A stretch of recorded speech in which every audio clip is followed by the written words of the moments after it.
who was with us last night for Australia's victory over Turkey. And what a great win it was, Ange. Still smiling. Yeah, no, it was a late night, but it was well worth it, Laura. They did well, the Aussies. They've set themselves up for a big clash with the US next. Yeah.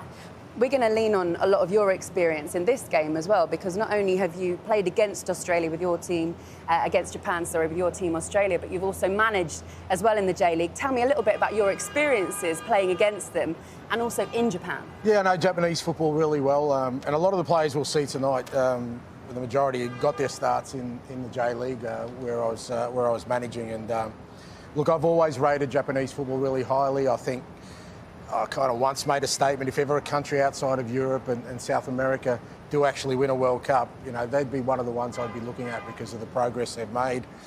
All their players now play in Europe. We've seen in the lead-up the ability to get results, not just get results, but play well against good opposition, top-class opposition. I've always felt they just lack a little bit of what the Aussies showed last night, just that belief that they can actually be a dominant side, but I'm really looking forward to watching them play. You're being quite modest as well, because you haven't mentioned the silverware you picked up when you were in Japan either. No, well, I'm sitting next to guys who've got plenty of silverware, so I'll leave that. But it's just the experience of a different culture. I love my time there.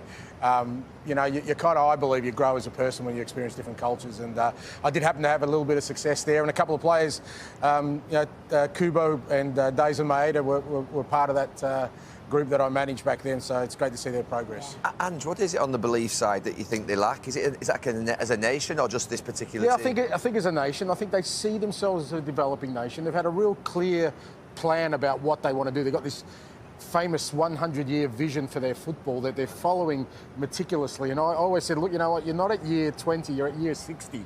But they're just, you know, really methodical about that. And, you know, like I said, I think once they crack that and they would get that real belief that they can knock off the best nations, and we've already seen it, I think, you know, they're a chance to definitely get deep in this competition, but one day to actually win the World Cup. I'd be really disappointed if I was the Dutch going in front like they have done, and then obviously letting the Japanese come back in. Credit to the Japanese, but I thought, I mean, Ange summed them up perfectly before the game, where he said they lacked belief, and they really did lack belief until they went a goal down, and then they came back and showed a little bit, but they'll be so disappointed, Holland. These were the fans as well, so the reaction from the Japanese, they're such good value all game, especially this guy, who actually we stayed on for about 10 minutes, and that celebration just continued on a loop. Look, they had a great time.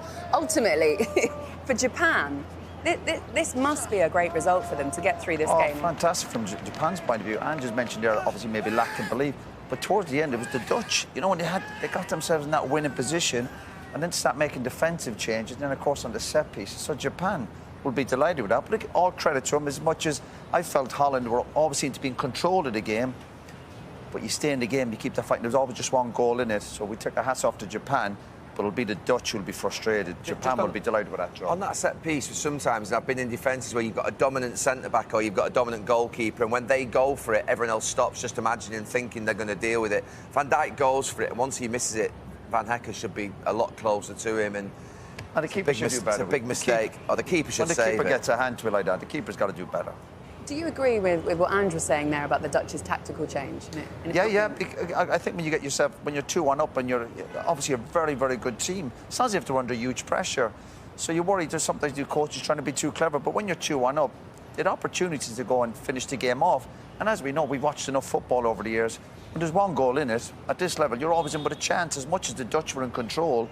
So not to finish the job off, they'll be kicking themselves. Have a look at this as well. This is from the Japanese bench, and perhaps a little bit of timekeeping here. How clever are they here, Ange? Have a look at what they're doing. Their timekeeping is good, fantastic. I just wish they had something up there that says, you know what, just be a bit more brave and play a bit more to their capabilities. You know, I get, you know, Roy is right that they should be really happy with the 2-2, but I know the capabilities they have.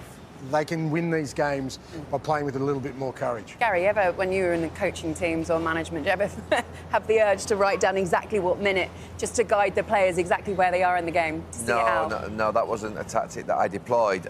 I'm sure there's a scoreboard, isn't there, or something else I can... When I saw a 6 goal, that was the goals we conceded. Exactly. Look, they'll move on as well. Look, the next game, Netherlands play Sweden on Saturday, and Japan played Tunisia on Sunday too. So who's in a better position? No, I can't. I probably was more impressed with the Dutch tonight in terms of their performance. Yeah, they've given a couple of daft goals, certainly the set piece at the end. So I'd almost be, in the bigger picture, you're thinking the Dutch look decent. But again, you can't underestimate Japan. I also give them credit for hanging in there. But I think they'll both move on. And towards the end, we'll take the draw and move on. And tough games to come. But you have to take that. You have to be contented. I still think towards the end of the game, you're thinking, well, make sure you don't lose it. But I go back to it. The Dutch were in control. And I still think they'll be more of a threat in the latter stages than maybe Japan.